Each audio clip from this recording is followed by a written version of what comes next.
Good morning students, welcome to our channel Math Junction. जैसा कि आप सभी ने हमारी वीडियोस को बहुत पसंद किया, थैंक यू। अब आज हम आपको चैप्टर 13 करा रहे हैं, सरफेस एरिया एंड वॉल्यूम। कुछ नई बुक्स में ये चैप्टर 12 है। सरफेस एरिया एंड वॉल्यूम में हमें सबसे पहले फिगर्स को ध्यान में रखना है, जैसे किस तरीके से हमें काम करना होता है। अगर हमारे पास इस तरीके की फिगर है, सबसे पहले हम एक बना रहे हैं क्यूबॉइड। क्यूबॉइड हमें इस तरीके से बनाना होता है, जिसकी एक लेंथ होती है, एक ब्रेड्थ होती है और एक हाइट होती है। लेंथ, ब्रेड्थ और हाइट का क्या मतलब है, ऐसे आप एग्जाम में देखोगे तो आप इमेजिन नहीं कर पाओगे। सबसे पहले आप इमेजिन करेंगे, सब जिस रूम में आप बैठे हैं, अगर इस समय मैं एक रूम में हूँ, एक हॉल में हूँ, उसकी एक लेंथ, ब्रेड्थ और हाइट है। हमारे पास कोई भी फिगर होगी, उसके पास हमारे पास दो तीन चीजें होंगी, एक तो लेटरल सरफेस एरिया, एक टोटल सरफेस एरिया।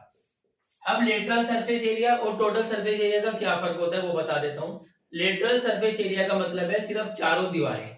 अगर हम एक रूम को एज्यूम कर लें, अगर हम रूम के अंदर हैं और रूम एक क्यूबॉइड है, तो क्यूबॉइड में सबसे पहले जमीन और छत ये होंगी। अब सबसे पहले जमीन को हमें एज्यूम करना है, तो अगर मैं बेस की बात करूं, मैं यहां से एक बार टीएस को रिमूव कर देता हूं। अगर मैं एरिया ऑफ बेस बोलूं तो एरिया ऑफ बेस हमेशा L इंटू बी होगा, क्योंकि देखिए अगर हम जमीन की बात कर रहे हैं, ये जमीन है, तो जमीन की एक लेंथ होगी और एक ब्रेड्थ होगी, यानी वो एक रेक्टेंगल है।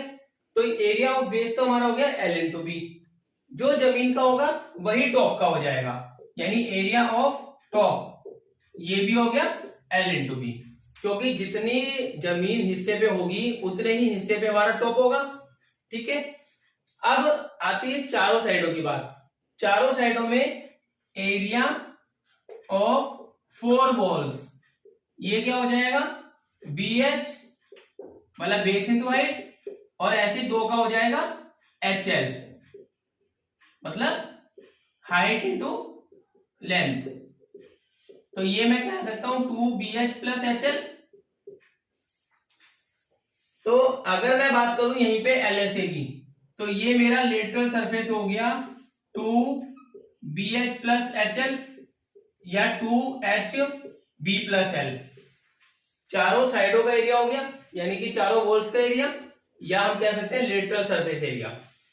टोटल सरफेस एरिया हमारा कैसा हो जाएगा, टोटल सरफेस एरिया जिसमें हम इन दोनों को भी प्लस कर देंगे, मतलब कि 2LB plus 2BH plus 2HL।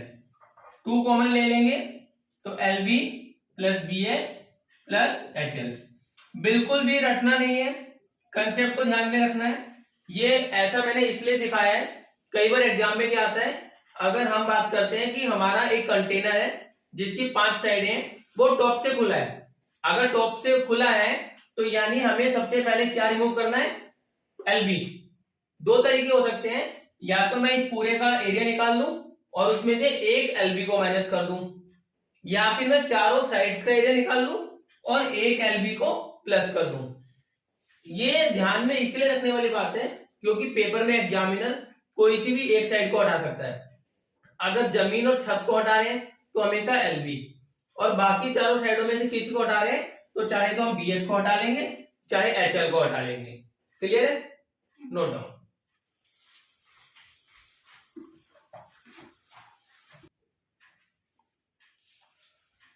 अब जैसे कि अगर हम क्यूब की बात करें, अभी हमने बात करी थी क्यूबॉइड की, अब हम क्यूब की बात कर रहे हैं, तो क्यूब में भी लेंथ, ब्रेड्थ और हाइट तीन चीजें होंगी, और तीनों हमारी हमेशा इक्वल होती है, तो ये A हो जाएगा।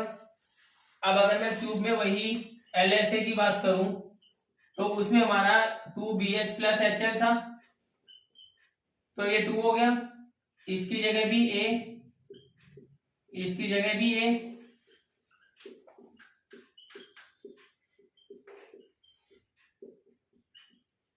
तो हमारा सिंपल है, क्यूब का LSA क्या आ जाता है, 4A², मतलब 4 इंटू साइड का स्क्वायर। तो हमारा TSA क्या हो जाएगा, क्यूब में हमारी कितनी साइडें होती है, 6, तो TSA हो जाएगा हमारा 6A²। सिंपल है, 4 साइडें होती हैं तो 4A², और 6 साइड होंगी तो 6 इंटू A²। A यहाँ पे हमारी साइड है इस क्यूब की। क्लियर है। अब आगे हमारे पास कुछ कंसेप्ट हैं, फॉर्मूले। मैं फॉर्मूले लिख देता हूं, वो डायरेक्ट हमें याद करने हैं। सबसे पहले हम बात करें यहाँ पे कोण की। कोण, कोण का हमारे पास क्या होता है, अगर हम कोण बनाते हैं तो कोण हमारा ऐसा बनता है, ये कोण की रेडियस होती है, ये परपेंडिकुलर हाइट होती है, और ये वाली जो स्लैंट हाइट होती है ये होती है एल। तो अगर हम देखें ये हमारा परपेंडिकुलर होता है, तो पाइथागोरस के अकॉर्डिंग हम एल कैसे निकाल सकते हैं, under root H square plus R square. अब जो भी कोई कर्व फिगर होती है, कर्व, जैसे हमारा क्यूब और क्यूबॉइड तो थी बिना कर्व के, यहाँ पे हमारा कर्व आ रहा है, बीच में जो कोण का बेस होता है उस पे सर्कल है, तो कर्व में हमारे पास एल एस की जगह हो जाता है सी एस ए। तो सी एस ए क्या होता है, देखो कोण का बेस खुला हुआ है, तो यानी सिर्फ उसकी आउटर बाउंड्री का एरिया होगा, तो हमारा ये हो जाएगा पाई आर एल। पाई की वैल्यू वही 22/7, आर रेडियस। देखो जैसे कि कोण की हमारे पास एल हो गई under root H square plus R square, C S C हो गया, टी एस सी हमें फॉर्मूला ये है, पर अगर हम इसको ध्यान से देखें तो ये आया कैसे, पाई आर एल प्लस आर। अगर हम ये बात करें पाई आर एल हमारा था सी एस से, ठीक है, और अब कोण के बेस में एक सर्कल भी बन रहा है, तो सर्कल का एरिया क्या होता है, पाई आर स्क्वायर। अगर अब इन दोनों में से मैं पाई आर कॉमन ले लूं तो यहाँ पे एल प्लस आर बचेगा। इस तरीके से हमारे पास ये फॉर्मूला है। अगर हम सी एस ए को ध्यान में रखेंगे तो हम टी एस ए खुद भी निकाल सकते हैं। Clear, note down.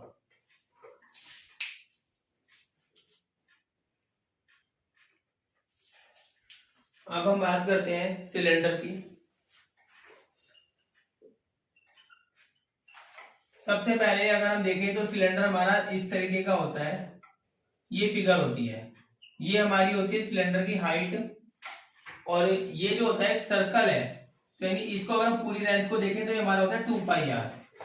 किस तरीके से होता है ये, इस फिगर को अगर मैं ओपन करूंगा तो ये मेरा हो जाएगा 2 पाई आर और ये एच, तो हमारा C S A of cylinder 2 pi R H हो जाएगा, क्योंकि लेंथ इनटू ब्रेड्थ होता है रेक्टेंगल का एरिया। अब एक बार मैं बताता हूं कि ये सिलेंडर बना कैसे है। अगर मैं इस फिगर की जगह, रेक्टेंगल की जगह ये पेज रख दूं तो ये हमें दिखाई दे रहा है ये, और ये बेस ये। अब इसको अगर मैंने ये रोटेट किया इस तरीके से तो ये हमें दिखाई दे रहा है एक सर्कल, तो सर्कल की सरकमफ्रेंस पूरी बाउंड्री क्या होती है 2 पाई आर, और ये पूरी क्या हो गई हाइट h, तो ये सिलेंडर बन गया सेम। तो अगर ये दोनों तरफ से ओपन है तो ये हो जाएगा 2 पाई आर h। पर अगर मैं इस पूरे सिलेंडर का टीएसए निकालना चाहूं, टीएसए मतलब टोटल सरफेस एरिया, तो ये सिलेंडर तो हो गई, इसके यहाँ एक ढक्कन लगा दो और एक ढक्कन यहाँ लगा दो, तो ये टीएसए हो गया। अब ढक्कन का क्या मतलब है, जब ये सर्कुलर है तो ढक्कन भी कैसा लगेगा सर्कुलर, तो यानी मैं इसको लिख सकता हूं, अगर मुझे टीएसए लिखना है, टीएसए ऑफ सिलेंडर, तो मुझे 2 पाई आर एच में 2 पाई आर स्क्वायर प्लस करने पड़ेंगे, क्योंकि एक सर्कल का एरिया पाई आर स्क्वायर, दूसरे का पाई आर स्क्वायर, तो दोनों का मिला के 2 पाई आर स्क्वायर। तो अब इसमें से कॉमन आ रहा है 2 pi R H plus are, तो ये तो हो गया टीएसए और ये हो गया सीएसए। क्लियर है। अगर अब हम बात करें स्फीयर की, स्फीयर होता है हमारा पूरा ऐसा, गेंद मान लो, फुटबॉल मान लो, तो जो स्फीयर होता है उसका हमारे पास सिर्फ सरफेस एरिया होता है, टीएसए एलएसए वगैरह नहीं होता, टोटल एक टीएसए ही होगा, तो ये क्या होता है 4 पाई आर स्क्वायर। पर अगर मैंने बात करी हेमिस्फीयर की, हेमिस्फीयर मतलब कि सर्कल का आधा, ये हो जाएगा, एक कटोरी या बाउल को एज्यूम करके देखो, तो इसका सीएसए क्या हो जाएगा उस सर्कल का आधा, हेमिस्फीयर का, मतलब ये हमारा स्फीयर 4 पाई आर स्क्वायर था, हेमी मतलब हाफ, तो ये हो गया 2 पाई आर स्क्वायर। पर अगर हम इसी के टीएसए की बात करेंगे, हेमिस्फीयर का टीएसए, तो देखो 2 पाई आर स्क्वायर तो हमने लिया इसको, अब इस कटोरी को, एक बाउल को या कटोरी को एज्यूम करके देखो, उसके ऊपर भी एक सर्कल बनता है, तो अगर हमें उस पर भी एक ढक्कन लगाना है लिड, तो ढक्कन लगाना है तो वो कैसा ढक्कन लगेगा, 2πr² में πr² प्लस हो जाएगा, क्योंकि सर्कुलर होगा तो सर्कल की शेप में ढक्कन होगा, तो हम इसको लिख सकते हैं 3πr²। ये हमारा हो जाएगा ts से। एक बार फिर रिपीट करते हैं। सबसे पहले हमने करा क्यूबॉइड, फिर हमने किया क्यूब, फिर हमने किया कोन, सिलेंडर, स्फीयर, हेमिस्फीयर। हमारे पास अभी यही 6 फिगर हैं। इन्हीं के ऊपर हमारे क्वेश्चंस होंगे।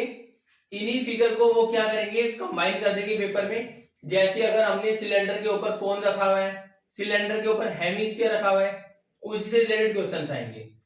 अभी हमने सरफेस एरिया से रिलेटेड क्वेश्चंस के फॉर्मूले समझे हैं, इसके क्वेश्चंस कराऊंगा। उसके बाद नेक्स्ट क्लास में इनकी वॉल्यूम, ठीक है, नोट डाउन।